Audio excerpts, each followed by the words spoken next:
মাছের মাথা নুন হলুদ মাখিয়ে 10 মিনিট রাখার পর ভেজে নিয়েছি।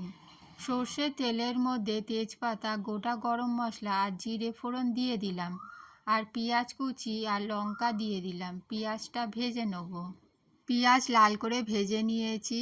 হাফ চামচ আদা আর হাফ চামচ রসুন দিয়ে মশলাটাকে খুব ভালো করে কষিয়ে নেব।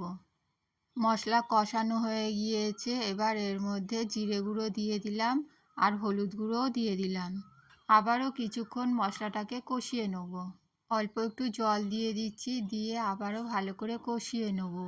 আর মাছের মাথাগুলোকে একটু ভেঙে নেব। মুগ ডাল আগে থেকে একটুখানি সেদ্ধ করে রেখেছিলাম। মাছের মাথা দিয়ে মশলার সাথে আবার একটু ভেজে নেব। মাছের মাথাটা মশলার সাথে ভাজার পর এবার ডাল সেদ্ধটা ঢেলে দিলাম।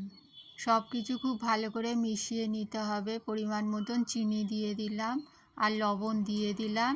আবারও খুব ভালো করে মিশিয়ে নিচ্ছি। 5 মিনিট মতন রান্না করে নিতে হবে। সবার লাস্টে ধনেপাতা কুচি দিয়ে দিলাম।